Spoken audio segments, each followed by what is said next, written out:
कई दिन बीत गए। महामुनि अपनी कठोर तपस्या में लीन रहते थे तथा उनकी भार्या अपने अथक परिश्रम से उनको प्रसन्न रखने का हर प्रयास करती थी। अत्यंत कष्टपूर्ण जीवन व्यतीत करने के साथ वह अपने स्वामी की हर तपस्या में निरंतर उसकी सहायता करती। एक दिन संध्या काल के समय जरत्कारू ऋषि वृक्ष की छाया में विश्राम कर रहे थे। सूर्यास्त होने ही वाला था। यह देख नागकन्या जरत्कारू को स्मरण हुआ कि ऋषिवर ने अपने संध्या वंदन की विधि क्रियान्वित नहीं की थी। ये क्या? यदि स्वामी निद्रावस्था से जागे नहीं तो वे अपने संध्या वंदन के नियमित संकल्प से चूक जाएंगे, और यदि मैंने उन्हें जगा दिया तो कदाचित वे क्रोधित हो मुझे उसी क्षण त्याग दें। ये कैसी दुविधा है। परंतु संकल्प ही उनका धर्म है और धर्म का पालन करना हमारे संबंध से अति श्रेष्ठ है। मुझे त्वरित स्वामी को जगाना ही होगा।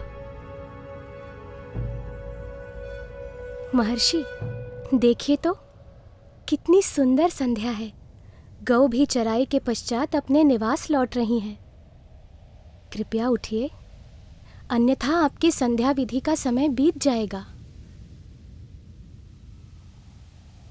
सर्पिणी, अपनी सीमा में रहो।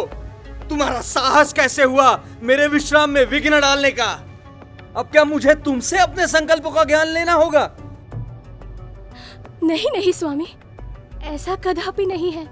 क्षमा कर दीजिए। सूर्यास्त हो रहा था, इसी कारण मैं तो केवल आपको संध्या वंदन हेतु। मौन रहो। तुमने मेरे शर्त को भंग किया है। मैं इसी क्षण तुम्हें त्यागता हूँ। नहीं स्वामी, नहीं, ऐसा अनर्थ मत कीजिए। कृपा करके रुक जाइए।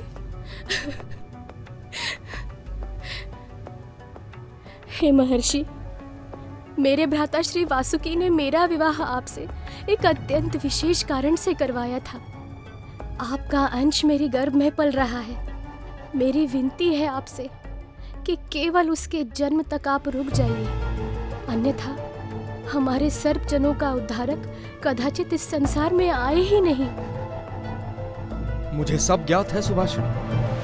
अपने सर्पजनों के हित में किया तुम्हारा कोई भी प्रयास विफल नहीं होगा। जाओ, निश्चिंत होकर अपने भ्राताश्री के पास लौट जाओ। शीघ्र ही तुम एक अत्यंत तेजस्वी पुत्र को जन्म दोगी। देखते ही देखते वो बालक सभी वेदों और शास्त्रों में निपुण होगा। मेरे मुख से निकले ये वचन पूर्णतया सत्य है। अतः उस बालक का नाम आस्तिक रखा गया। महाराज, क्षमा चाहता हूँ। यज्ञ की अगली विधि में आपकी उपस्थिति आवश्यक है।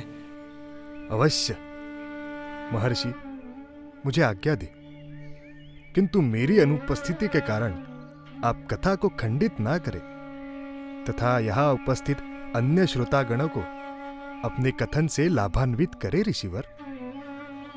आज्ञा है राजन।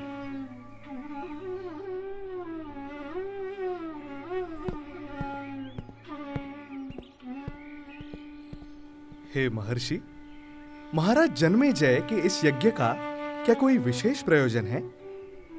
अब तक सुनी कथा से तो यह प्रतीत होता है कि इस यज्ञ का किसी न किसी प्रकार कद्रु के श्राप से अवश्य ही कोई संबंध है।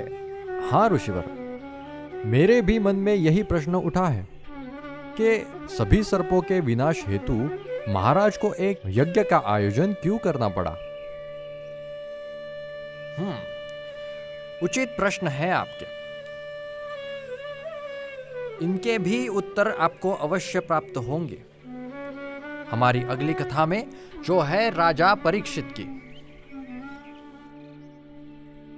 ग्लिम्सेस के वीडियोस मुख्यतः हमारे फैंस से हमें मिलने वाले फंड्स के वजह से मुमकिन हो पाते हैं। हम हमारे ऐसे सपोर्टर्स के तहे दिल से आभारी हैं।